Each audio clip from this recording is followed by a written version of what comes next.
এখন তো আমাদের সরকারের প্রধানকে প্রফেসর ইউনূস, যিনি সারা বিশ্বের মানুষ ওনাকে বিভিন্ন কারণে ইনক্লুডিং মানবাধিকার রক্ষা বলেন, সেটা সহই ওনার একটা আন্তর্জাতিক পরিচিতি আছে।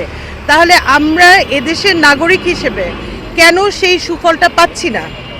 এই সুফলটা আমাদের পাওয়া উচিত। আমাদের রাষ্ট্রপ্রধান যদি বলেন যে সীমান্তে হত্যাটা হচ্ছে আন্তর্জাতিকভাবে স্বীকৃত খুন করা, হত্যা করা, আপনি চোরাকারবারি হন আর যাই হন না কেন, সেটা তদন্তের একটা তদন্ত সাপেক্ষ ব্যাপার, কিন্তু আপনি তো গুলি করে তাকে হত্যা করতে পারেন না।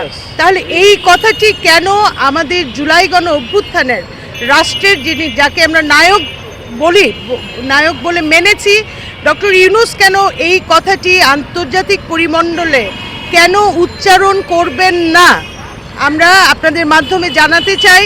আর একটা হত্যাকাণ্ড আমরা সীমান্তে দেখতে চাই না, এবং ডক্টর ইউনূসকে এই কথাটি জোরে সোরে আন্তর্জাতিক পরিমণ্ডলে উচ্চারণ করুক উনি, এটা আমরা দাবি জানাচ্ছি।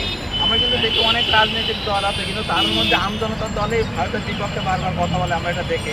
এই বিষয়টা যদি একটু বলতেন, ভারতের বিপক্ষে এটা হচ্ছে কি আপনার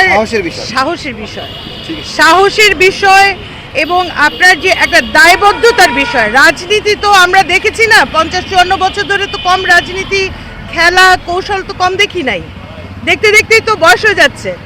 কথা হলো যে দায়বদ্ধতার জায়গা থেকে খুব কম রাজনৈতিক সংগঠন এবং রাজনৈতিক কর্মীরা কাজ করেন। আমজনতার দল বাংলাদেশের মানুষের প্রতি, বাংলাদেশের প্রতিটা ইঞ্চি মাটির প্রতি দায়বদ্ধ।